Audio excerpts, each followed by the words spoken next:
Chester's Way.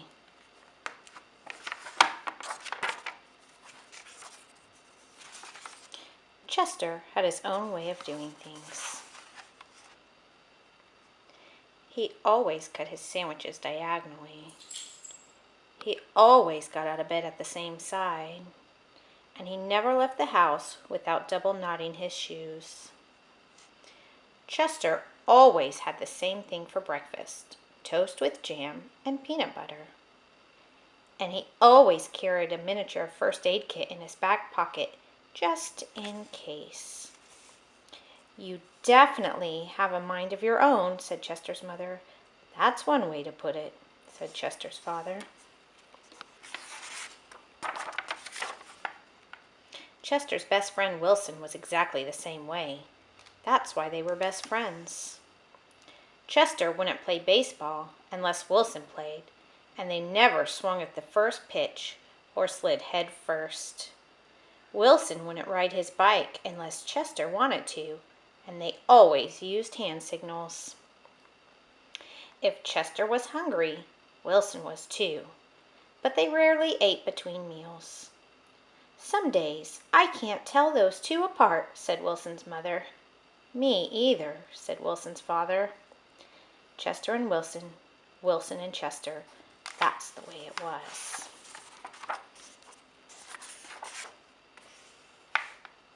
They loved to go on picnics. Once, when Wilson accidentally swallowed a watermelon seed and cried because he was afraid that a watermelon plant would grow inside him, Chester swallowed one too. "Don't worry," said Chester. "Now if you grow a watermelon plant, I'll grow one too." Chester duplicated his Christmas list every year and gave a copy to Wilson, because they always wanted the same things anyway. For Halloween, they had always dressed as things that went together: salt and pepper shakers, 2 mittens on a string, ham and eggs.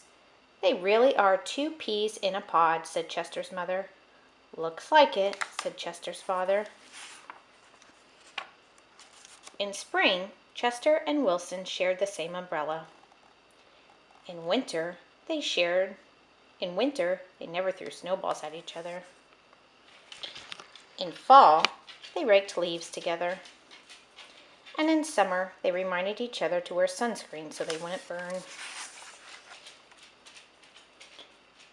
And then Lily moved to the neighborhood. Lily had her own way of doing things. She wore Band-Aids all over her arms and legs to look brave. She talked backwards to herself sometimes so no one would know what she's saying. And she never left the house without one of her nifty disguises. Lily waved at all the cars that passed by, even if she didn't know who was in them. And she always carried a loaded squirt gun in her back pocket, just in case. "She definitely has a mind of her own," said Chester. "That's one way to put it," said Wilson. When Lily asked Chester and Wilson to play, they said they were too busy. When she called them up on the phone, they disguised their voices and said they weren't home. If Lily was walking on one side of the street, Chester and Wilson crossed to the other and hid. "She's something else," said Chester. "Looks like it," said Wilson. One day, Chester and Wilson were practicing their hand signals. Some older boys rode by, popping wheelies. They circled Chester and Wilson and yelled personal remarks. Chester and Wilson didn't know what to do.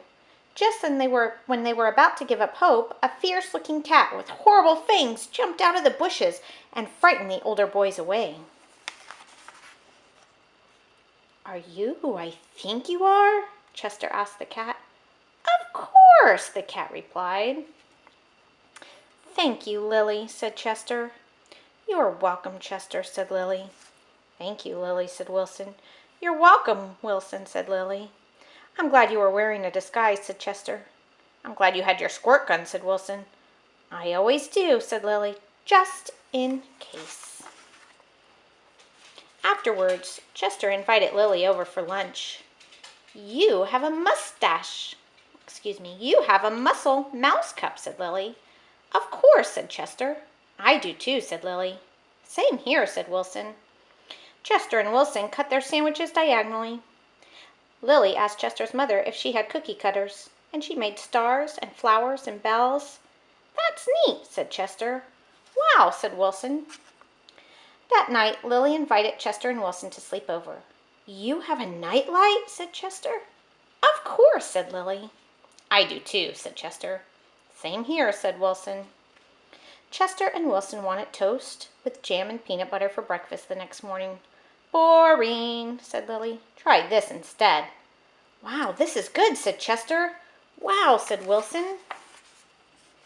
After that, when Lily asked Chester and Wilson to play, they said yes. When she called them up on the phone, they had a pleasant conversation. And if Lily was walking on one side of the street, Chester and Wilson waved and ran to catch up with her. Chester and Wilson taught Lily hand signals, and she taught them how to pop wheelies. Lily taught Chester and Wilson how to talk backwards, and they taught her how to double knot her shoes. Some days I can't tell those three apart, said Lily's mother. Me either, said Lily's father. Chester and Wilson and Lily. Lily and Wilson and Chester. That's the way it was. For Halloween, they dressed as the three blind mice. For Christmas, Lily gave Chester and Wilson nifty disguises, and they gave her a box full of multicolored shoelaces, extra long for double knotting. They loved to go on picnics. When Chester and Wilson told Lily about how they had swallowed a watermelon seed once, Lily swallowed 3 of them. I'll grow a watermelon plant for each of us, she said.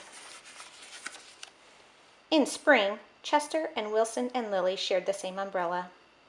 In winter, they never threw snowballs at each other. In fall, they raked leaves together. And in summer, they reminded each other to wear sunscreen so they wouldn't burn.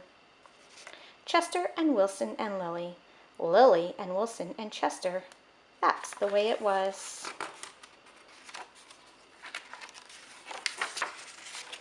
And then Victor moved into the neighborhood.